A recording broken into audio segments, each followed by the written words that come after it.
my gosh. Okay. I can't believe that we haven't even started talking about the election.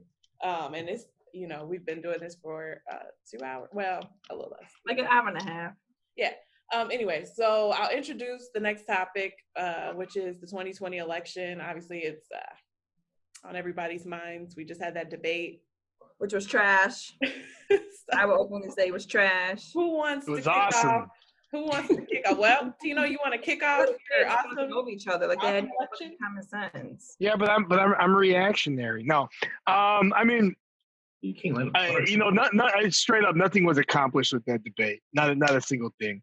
All that debate did was just excite the bases on both sides, more or less. I mean, the whole Trump white supremacist thing. I like that totally is going to work against him.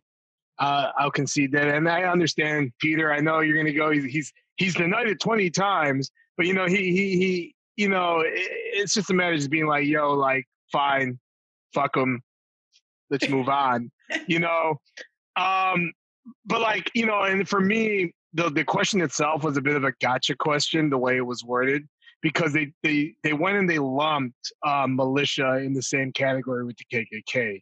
Like, that's absolutely ridiculous. Like, militias are protected by the Constitution. And so I understand to a point why he responded that way, but at the same time, Biden didn't really get many gotcha questions at all. I mean, this was all just really one-sided against Trump. The only time, that Biden was forced was when Trump went as one of his interruptions with the whole Hunter Biden thing. He could. I feel that he missed an opportunity to really nail Biden on his disparaging comments he's made. I don't know why he didn't bring it up. Chances are, knowing Trump, he'll probably bring it up in the future, where he's like saving it for maybe debate 2 or 3, which is very Trumpy. Like if you subscribe to this Trump the genius conspiracy theory, he's supposed to be like 4 or 5 steps ahead, and sometimes like it just either he's I always joke, I'm like, he's either really lucky, or like he made a deal with the devil, or he's that smart. It's one of the 3. Okay. That's all I got for now. I'll probably come back to me at some point. Peter, then Jasmine. Did I miss anyone? Okay, Peter, then Jasmine. So I made this point when we were during the debate in our group chat. His only goal was this election is going to be purely about getting out to vote. He has his base locked down. Biden doesn't have a base. His only goal was to separate Biden from the far left, and he did that. And he said it. That's what he went and he said. He goes, "You just lost the left." He separated Biden from Bernie Sanders. He separated Biden from the Green New Deal. That was his only goal. Biden will not have a large base route going for him. He had the far left because they're far left. But as soon as Biden separated from that, he lost more votes than he would have gained from anything in the middle. That's what this was all about, as far as so when you talk about what's he doing, is he's politically, he's pretty damn smart. He might have some misses, but even when people think he has misses, there's really for a reason. So I think his main intention was that the whole race thing. It doesn't matter what he says. It doesn't matter how many times he denounces it, because this was the exact same question that Chris Wallace posed to him in a 2016 election. He answered it. He already denounced it. The very next day, John Roberts is pressing the press secretary. She gives a list, and he says, why doesn't he do it right now? He's done it. The day before, John Roberts, the reporter's wife, posts on Twitter, because she's a reporter too, he's denounced it. It doesn't matter how many times he does it. He's never going to get credit for it. So why keep going back to the well and apologizing every single day? It doesn't make any sense. At some point, you're going to be like, it's over. I've done it. I'm not going to keep talking about it. Other people keep bringing that up. Because they have no reason to vote for Biden. Biden did nothing. He did nothing about his plans, nothing what he was going to do. So the only thing the media has to harp on is that one thing. That's why all the media harped on one thing, and that was it. But Trump didn't lose any votes. Biden lost votes by separating himself from the far left. Okay, Jasmine, then West. Anybody else? Okay, LaShawn and oh shoot. Okay, LaShawn, Cliff. I'm sorry. I think you said I was next. You are Jasmine. Sorry. No, I kind of just wanted to touch on that whole like denouncing the whole like white supremacy thing. I think that like if he, like I kind of said in our group chat, if he's done it so many times before, it should have been an easy automatic like, yes, I condemn them, yes, I am against them. But he literally gave a question like, well, which groups do you want me to condemn? I mean, why do you even have to say that? If it was so natural for you to condemn them before and you've done it so many times, it should have just been like, I mean, yo, Jasmine, to be fair, he said sure. He said sure immediately. He said sure, but then he said sure, what groups? He got cut off because he kept getting cut off. Just like and I'm then, getting cut off, I'm supposed to have 2 minutes. 2 minutes. Time to get a medal, correct? Okay, cool. And then I thought that it was really cowardly that, you know, like he brought Biden's children into the conversation. I thought that just didn't make any sense. I thought like it was just like it felt like he was just asking a question to a question whenever he was being questioned.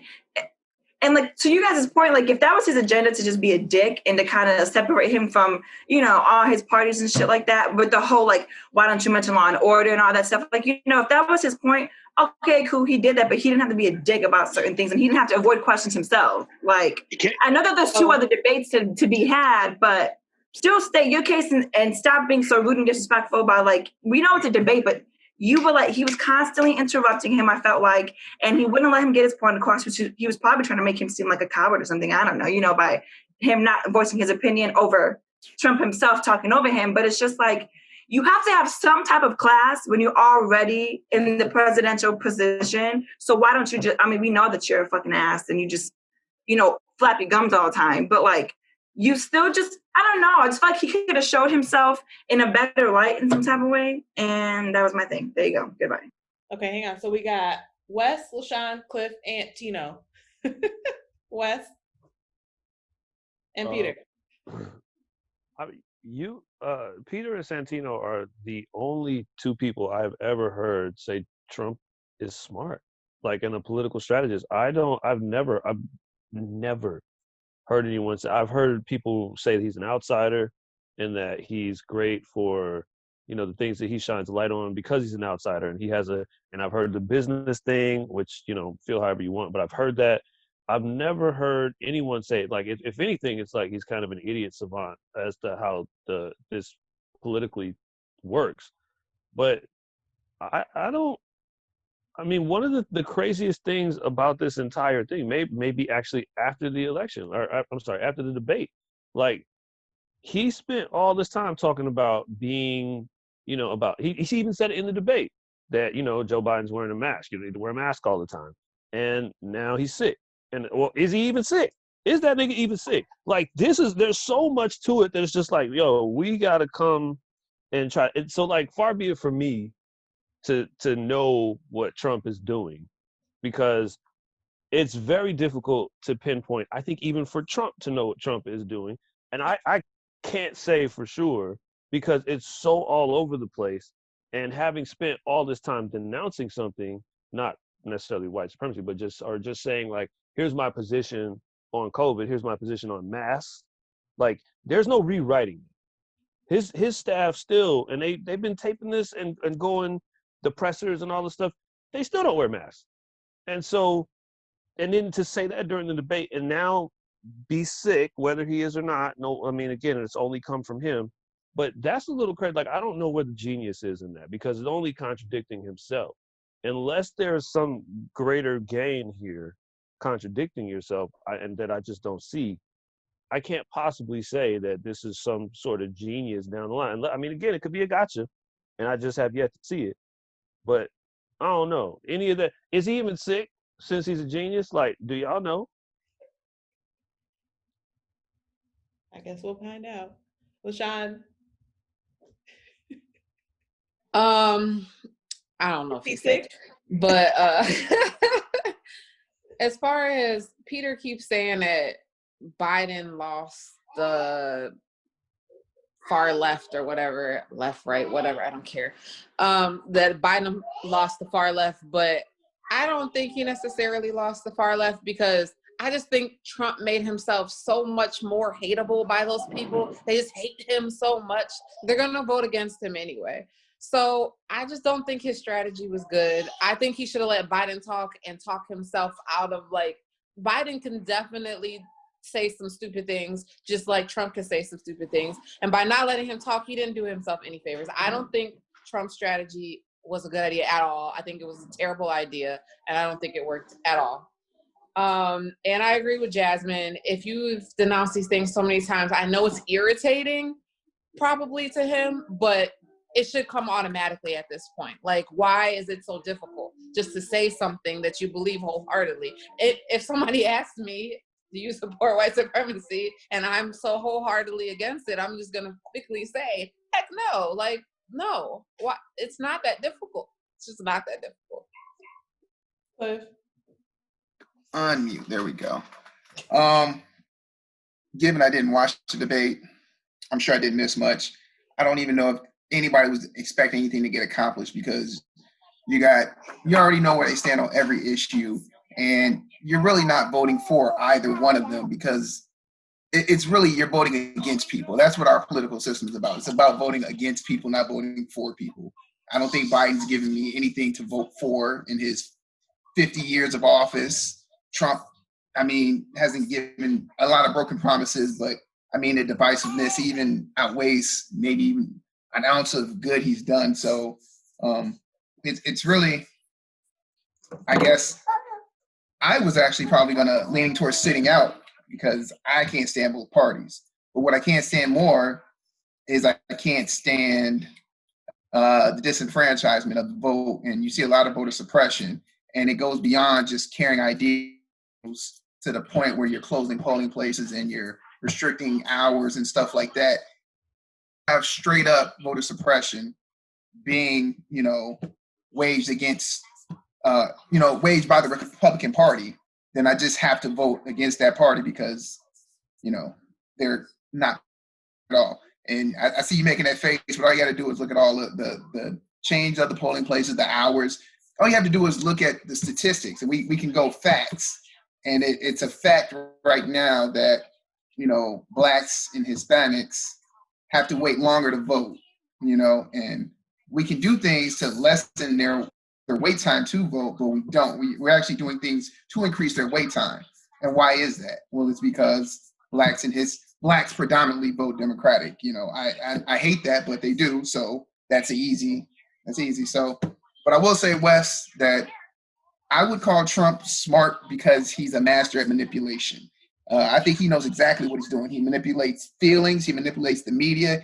He manipulates people to get exactly what he wants, and he does it over and over. Predict his every. He's so easy to know what he's gonna do. It's so easy to predict because it's all about distraction, Okay. and that. But is he sick? And is he sick? Anthony? What's up? Yeah, I agree with LaShawn and Jasmine. As Jasmine, I agree with her. If you're gonna denounce it, if you're against it, just denounce it. It's not a big deal. I just say I'm against it. That's it. LaShawn, when you was talking about Biden said some stupid things, I think Biden was catching himself. I think Biden's strategy was, I'm gonna let him be a fool, and I'm gonna let him make an example out of himself. And I'm just gonna keep saying, vote. I think basically his whole thing was if you want this fool in office some more, vote. Because Biden really ain't say nothing, in my opinion. He really ain't say nothing. He just kept saying, he'll start, and he'll say, he'll start talking, and he'll go here and be like, guys, you gotta vote.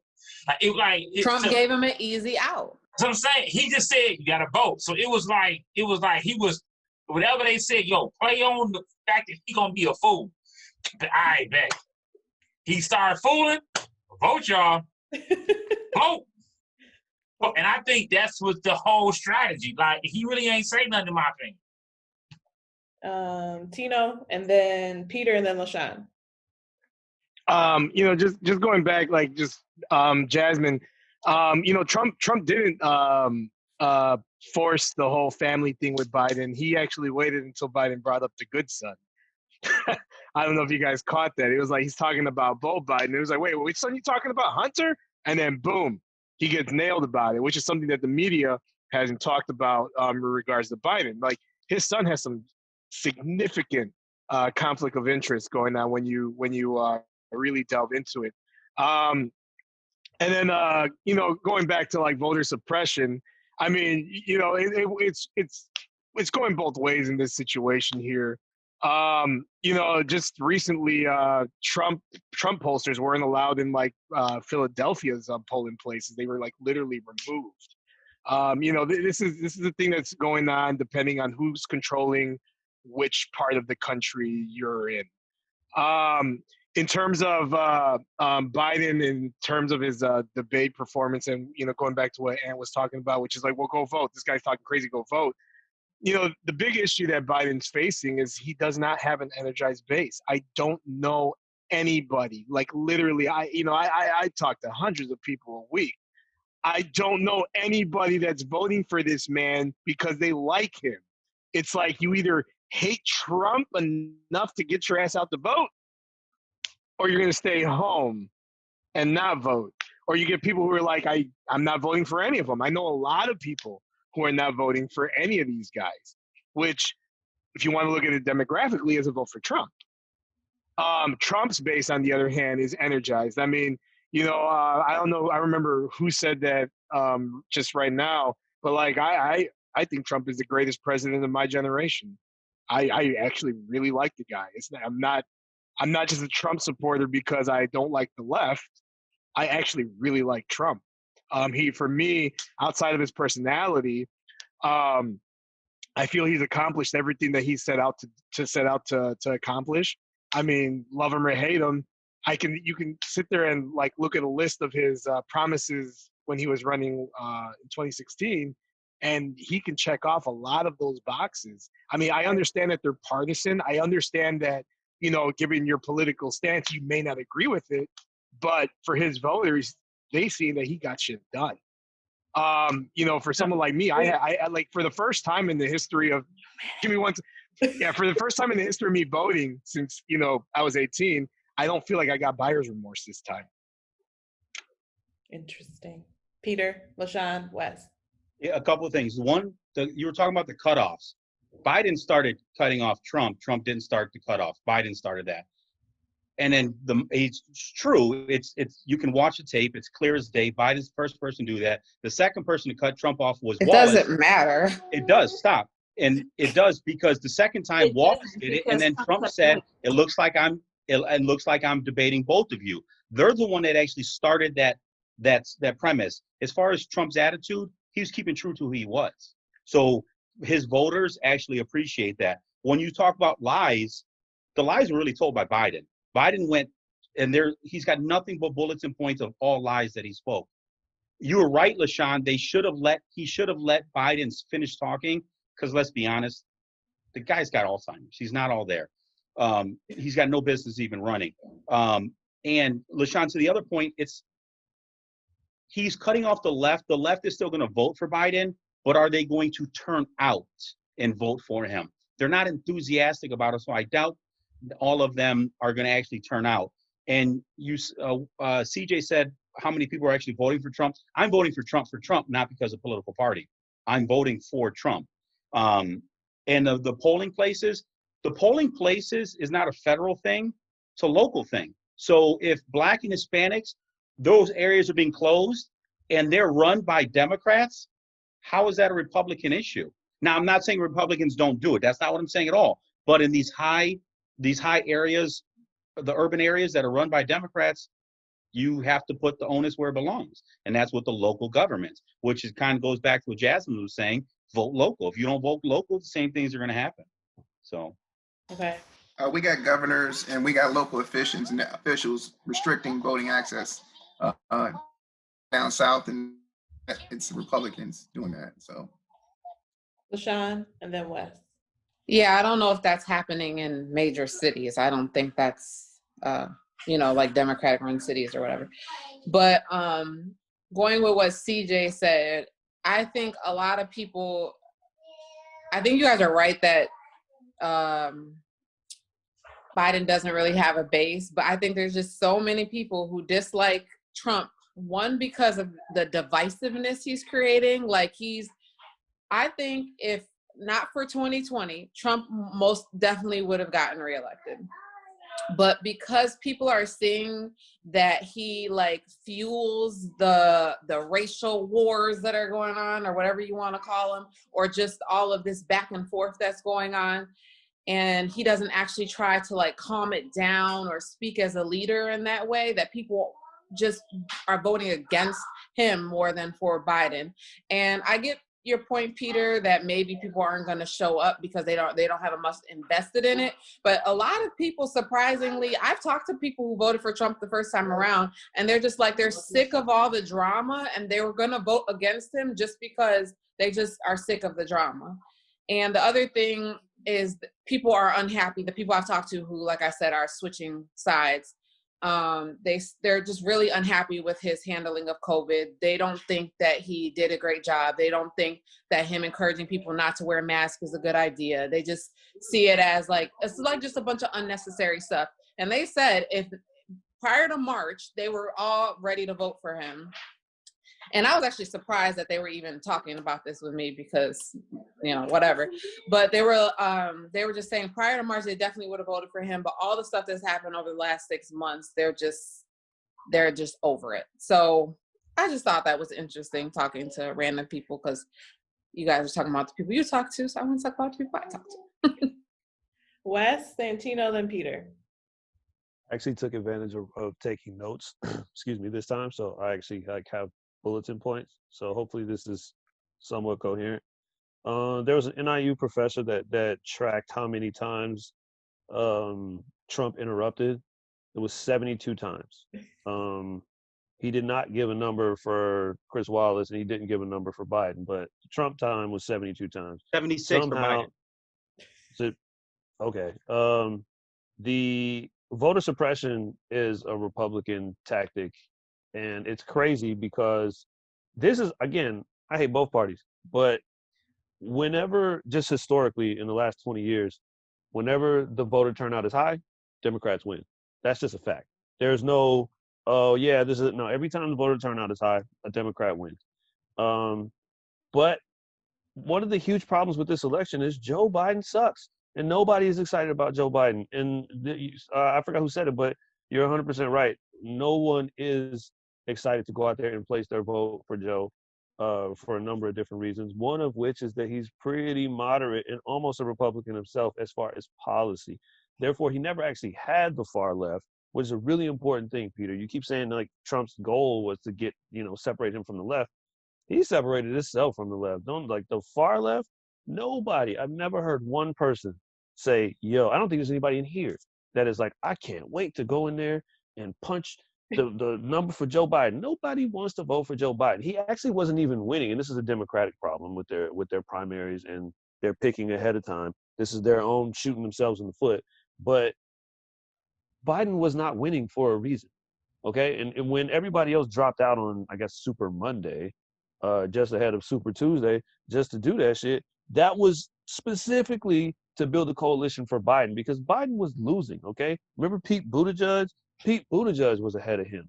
And Elizabeth Warren was ahead of him. It's just crazy to think that this came out of nowhere and nobody likes Biden. No, nobody liked Biden from the jump. And yeah, I think what everybody is the total consensus is that, we're sick. I think a lot of people are sick of the Trump antics and they want actual policy and things. I don't know what policy he's accomplished, but I do know that people are sick of all the other stuff. And the COVID handling is a big deal, which brings me back to my question. Is that nigga sick? Can't nobody answer my question. It's only time will tell, man. We'll see if we get any videos or pictures. I mean, I doubt we get it. We haven't really gotten his tax returns, so I don't really see how we're going to get the We will. Jasmine, there's not it. It takes years and years and years. True. refused to release his documentation. Huge audit. Investigation. Huge. Santino. You know, I totally understand that like there's a lot of people who are you know, tired of Trump or they don't like Trump. And I just don't know how much it necessarily equates to an electoral victory here. You know, yeah, people might be pissed off in Chicago, New York, and LA. Well, guess what? He's gonna, you know, Biden's gonna get those electoral votes anyway. That, you know, that's all irrelevant. What's important is how's that sounding over in Ohio? How's it sounding over in Florida? You know, I mean, the guy is winning the fucking Hispanic vote in Florida, winning it. Like, that doesn't happen, you know? You know, and that's like what we really have to look at here. I mean, we're limited as to like the audience that we reach, the people that we engage, because, well, guess what? Here in Chicago, you get the same talking points over and over and over and over and over and over again. And it becomes kind of like a Stockholm syndrome almost, you know, for people. But I don't know how much it necessarily equates to an electoral victory. You know, I mean, we talk about people being excited to vote. Trump supporters are lining up for 24, 48 hours to go see the asshole, right? People better hope it doesn't rain on election day because people ain't going to go out. Like, it's just not going to happen. That's all I have to say. All right, Peter. Okay, Peter. And did I miss anyone else? Okay. Yeah. So, what gets me is earlier we were talking about how the media pushes a narrative. They get people emotionally invested, and they keep pushing a narrative. This whole narrative that Trump is so divisive, it's a media thing. It's media driven. Everything he says gets picked apart and lied upon. The whole Charlottesville thing, debunked over and over again, but Biden still brings it up. Chris Wallace doesn't refute it. So all this stuff like, oh, you haven't denounced the KKK. What? He classified them a terrorist group. He denounces all the time. It's media driven to push a narrative. That's all it is. When Trump talks about he's done more for black people than anybody since Abraham Lincoln, that's what he always says. Look at the facts he has. When Biden, you don't vote for me, you ain't black, calling people, he doesn't want his kids going to in a jungle warfare if they go to school with black kids. Look at all the stuff that he said. Biden gave a eulogy to a KKK member. It's on tape. Robert Byrd. I know that. Yes, he did. Remember, Hillary said Hillary eulogized him. Said he was one of her idols. Hillary kissed that dude on the lips. Yeah, yes, he did. It's true. So it's all pushed for a specific narrative. So that's what blows my mind is people talk about the division. The division isn't on Trump's side. When CNN runs 92% of everything Trump is negative, and they have it broken down, it's all pushing a narrative. It's not fact-based. So that's where the division is. He's not saying, he's not the one sitting there, you know, making all these racial problems, racial issues. It's everybody else that hypes up and takes off anything he says out of context. Okay. And there it is right there, Robert Byrd. He did, you know, leave. He's a former KKK member, so you got to throw that in there for what it's worth. Yeah, I'm sorry. And then didn't Kamala hate him because of he was against Biden against busing, but now Kamala's his running mate. But no big deal. Guess what I've never been? A member of the KKK.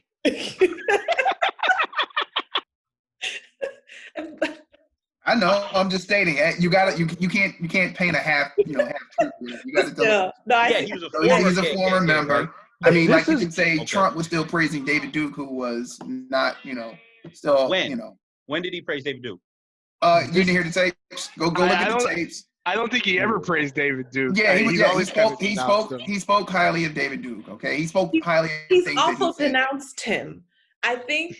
Yeah. See, this is where we get into stuff from like the 2000s. It's just We got But see to me, the whole difference in not just this election, but all of the elections, and the reason why people don't like the Democratic Party is because of shit like this. It's like Martin Luther King, in a letter from a Birmingham jail, he was like, and I'm definitely paraphrasing, but it's like, I'm not worried about the Ku Klux Klan. I'm worried about the white moderate who would prefer a negative peace, where basically they look the other way and it's not a big deal. And to a T describes Joe Biden. The white moderate, the guy who Obama literally went to go get to say, I need people in the middle to give me a chance. So that's who he went and got. I'm gonna get a guy who's pretty much a Republican, but he's just on the Democratic side for a while. So I think when we talk about these things, I don't think people are as like, there's a far right. Okay, we had the Tea Party. It moved everything farther right. We have a far right. We don't really have a far left. There is a far left, but where are they in government? There's like 5 people. It's like 5 of them. And they don't, and even them, what policy do they make? He asked about a Green New Deal, and immediately Joe Biden was like, yo, that ain't me. I ain't got shit to do with that, son. It's on his website. And Kamala Anthony, Harris you're is next. the co-sponsor. Because he's an idiot. That has But nothing to do. if we're looking at just raw numbers here, you're looking at like the Green New Deal. These are people who supported Bernie Sanders, who support that, and we're talking a sizable portion of that Democratic electorate. Which is Biden almost won. Remember, we have an order. Anthony. Sorry, guys. Anthony's next, guys. Anthony. Before I forget this, I just feel like this. We are back 4 years ago, taking the lesser of 2 evils. Just whoever you want to deal with. That's just it. I'm not comfortable with Biden. Damn sure I ain't comfortable with Trump. I mean, I just feel like we back where we are 4 years ago, where we're picking the lesser of 2 evils. So yeah, and I think, and like TJ said, we just voting against people. Like, people, I don't like Trump. I'm gonna vote for Biden just to get him out of there. Like, it's just the lesser of 2 evils. You know what I'm saying? So it's like, you damn at this point, you damn if you do, you damn if you don't. You gotta pick a motherfucker and go for it. And so LaShawn, Peter, Jasmine, and Clip. Sorry, Clip. So when did you? Okay, you were before Jasmine. Then I just missed you. He can go before me. Okay, LaShawn, Cliff, Peter, Jasmine. All I was gonna say is back to, I don't remember if it was Peter. I think it was Peter. As far as saying like it's the media painting Trump as like creating divisiveness, but Trump has plenty of time on TV to say, to give speeches about peace and and he does not do that effectively. And so to just blame it on other people is not fair. Every other president in the world or the history of our country, when there's stuff like this going on, has tried to sow peace and calm, and he chooses just not to say anything half the time and just let chaos go. And everyone's like, where the hell is the president to speak to the country? So it is partially Trump's fault, and that's why a lot of people are frustrated. He's not being the leader in the sense of like public presence that people expect the president to be. Cliff?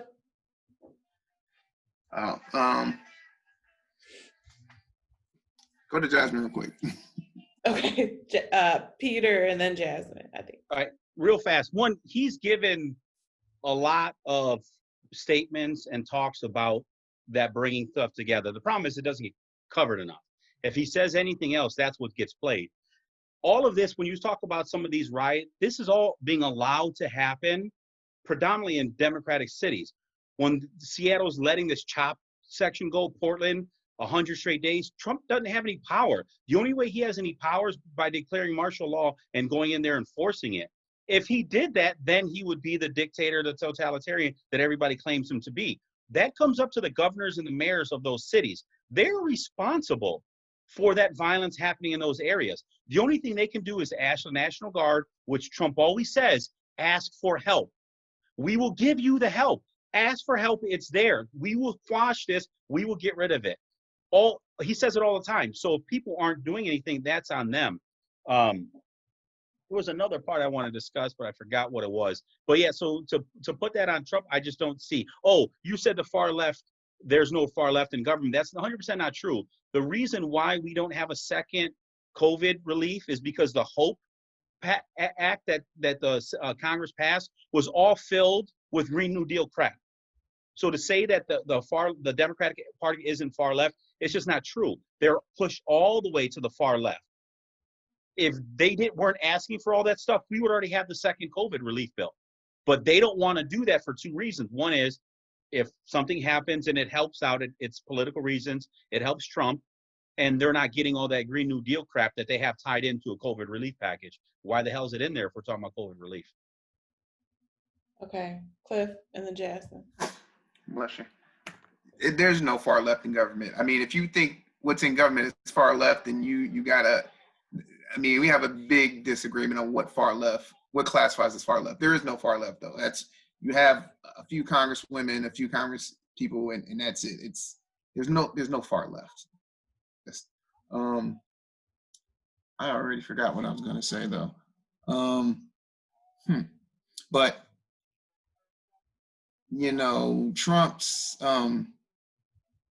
he's not gonna denounce the far right or anything. Like this is all a play. I mean, he knows who his base is. He knows what he has to say. Whether he's a racist or not, I don't think anybody knows, but he definitely knows how to play on race. So he won't say certain things because he doesn't want to alienate certain people. He just leaves it out in limbo. So he's not going to play the game like, will you denounce them? No, I'm not going to do that because I don't want to upset certain people. So I'll just let it go. It's up to you to decide whether you think I support him or not. But Jasmine and then Santino. Did anyone else raise their hand and I missed it? Wes. Oh, Wes. Okay. Actually, I was gonna say something, which I am, but to kind of go off what CJ said, the whole he's gonna leave it up to the public to decide, what kind of side he's on, I think should not be happening. If you're the president, people want to know what your policy is. People want to know what it is that you stand for, what it is that you don't stand for, because then that, guides if they're gonna vote for you or not. And then the reason why I raised my hand in the first place is going back to, I think, LaShawn, and she was saying nobody really, well, kind of everybody, no one actually wants to vote for Biden. And also that the Democratic Party has been putting up people the last two, voting election years. I mean, nothing against Hillary, I guess, but they're putting up people that people don't actually want to vote for in the big grand scheme of things. And so it's just going back to what Anthony said, it's the lesser of two evils. And how should we as a public be okay with the fact that that is what it's come down to? It's not that we literally have two strong candidates. They have strong policies and we know where they stand. We know what they stand for. That's not happening. That's what's supposed to be happening. People are supposed to have the option of okay, let me hear both sides. Obviously you have to choose Democrat or Republican to vote whatever, but it's not like that, and it hasn't been like that for a long time, and it's just I think it's preposterous. It doesn't make any sense to me. Put up a good fucking candidate, Democrats, and then we wouldn't be in this fucking problem in the first place. Do you guys care if I say something just off what Jasmine just said? This is why I always have wanted more parties. I don't even care about a third party. I just want more people to vote for. I hate how it's set up. I've always hated it, and it's just really divisive. It shows how out of touch with America Democrats are, to put up two older white people who don't speak to us in any way, like you said, the past few election cycles. And it's just what do we have to cling to? I'm just really irritated by it, and I agree with you. That reminds me of I was having this conversation of how I feel the age limits are fucking ridiculous. I just think there should be a cap as to how old you should be. I think it makes sense. I think it's 30. How old do you have to be to run for presidency? The youngest, 36 or something, right? 35. 35. I think that is reasonable. I won't say that's not reasonable, but if you really want to engage in young voters, which I feel since being 18, it's always been young voters, we need all the young voters, this, that, and the other, well, then kind of have people that relate to them. How the fuck can me as 27 relate to a 70 fucking year old man white Almost man 80. that that it doesn't make any sense to me. So I think age limits need to be checked. I definitely think you for sure need some type of government experience. So I think the fact that Trump is in is fucking bullshit. And that's my say on that. All right, Santino, West, Cliff, Ant. That's what I have. And then Just touching back on Pete and CJ and Wes's opinions about the far left. I think our wires are a little crossed.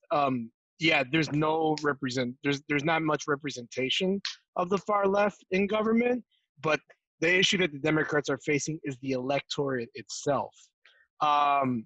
You know, and we see it with the way that they handle their nomination process. The Democratic Party does not allow pure democracy, and they go and they stack up all of the money, all of their power in the media to push back against people who represent those more left values. And we've seen it happen again and again and again.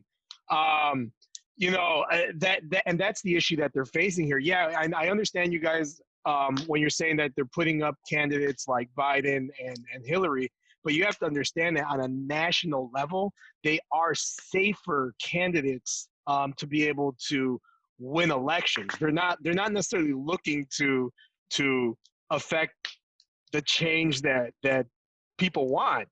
They're trying to win elections, and that's the rock and the hard place that they're stuck between. I think we've talked about it in our previous meetings. You know, and I know I've brought it up where say what you want about the Republican Party, somehow Trump won the nomination, and they all hated him. Like the entire establishment hated him, yet according to the will of the people, they still pushed his nomination through. Where you have the entire Democratic Party colluding against one very popular candidate, one very popular idea and set of ideals. okay, so West. And I completely agree with that. That's exactly what happened, and I think everybody knows it at this point. Not if they didn't know it the first time, they damn sure knew it the second time. It's still fresh in everybody's mind. And that's again, the Democratic Party shoots itself in the foot. It's like, do you really want to win or just look good losing? Like they are out there to, okay, we're gonna go get somebody safe, and we're gonna get these white moderate that I guess dominate the country, that never put us over the top before, that this time they're finally going to do it. They're finally going to put us over the top. And that strategy just doesn't work. The same way that, I mean, relying on 97% of the black vote, that's ridiculous. That's ridiculous. If that's why the narrative is always, all right, black people, vote, vote, vote, vote, vote. I mean, this year more so than ever before, but it's always vote, vote, vote. Why? Because if 1%, even 1% of y'all don't vote this time, we're not going to win. And that's a horrible strategy, period. I don't care what we're talking about. If I'm relying on 13% of any population, I need 97% of that 13% to turn out. Otherwise, I'm not going to win. That's a horrible strategy. And that's their strategy every single time. Like, that has to be, like, and they're not looking to change it. And everybody, again, sees it, whether you're a Republican or not. But that's exactly why Trump won the Republican nomination, because they actually just let people vote on this shit. They really do. Even Trump could win because they really let motherfuckers just go in there and vote. The Democrats are like, yeah, we was letting y'all vote and we was doing it, and y'all was picking somebody we don't really fuck with like that. So we just gonna go ahead and make sure that person doesn't win, and then we can come and then turn around and say, well, it's on you to vote, and if you don't vote, you're gonna get Trump, and that's the worst thing that could happen because you don't want Trump, do you?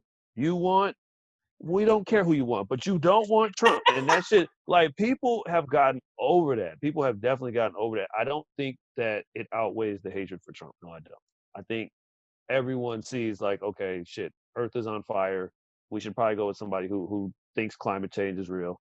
And, you know, stuff like that. That is the direction that people are thinking in mass. But as far as November 4th, the day after this shit, people are going to be ready for a switch. And I definitely see people going for third, fourth, fifth parties like every other advanced country.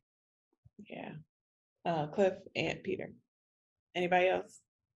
Yeah, I mean, going back to Santino, I mean, when you're saying like the Biden may have been the safer candidate, like you said though, I don't know if he was really the safer candidate versus he was their candidate, because he is a moderate. and whatever he stands for, it doesn't jive with me or whatever. But Trump wasn't the safer pick for the Republican Party. But like you and Wes just said, the RNC let people vote. I mean, they didn't handpick and they didn't rig their primary. So you got Trump because that's what the people wanted. Bernie could have probably walked out of the DNC. Who knows? But we don't know because, again, Super Monday when everybody dropped out. So for Biden's benefit. And that's why you also got to question the candidates, everybody who dropped out. Like, why did they bend to the will of the DNC? If this is about the democratic process and letting people vote and play it out, why did they all drop out? Because they couldn't have, they didn't want Bernie to get that nod. They didn't want the far left. They didn't want those ideas. They didn't want those policies. So the Democratic Party hasn't really given people reason to vote for them. And if they did, then this wouldn't be, you wouldn't have voter turnout being an issue every time. If the DNC did what they needed to do, people would want to go out and vote for their candidates, but they don't do anything. And I can say the same thing for the Republican Party, which is why neither party does anything, which is why we need more parties. And we also need to eliminate probably the parties and more so just vote on policies. What's your policy? Put it in place. If it works, you stay in office. If it doesn't, then you go. I mean, our policy is help the children. It's really that simple. What's your policy? And then Peter and then Jasmine. I agree with Jasmine. I do think that the age limit needs to be looked at. Like, I mean, younger candidates, man, that could like really reach the people that I think, like, just really feel like the generation, especially like within our communities, that are being lost because they don't have nobody to they can't relate to this white guy. No disrespect, there's this white guy, and I think, and that's why I'm going far left with this, so just follow me. That's why I actually commend Cardi B. Here's why. Oh, okay. Here's why.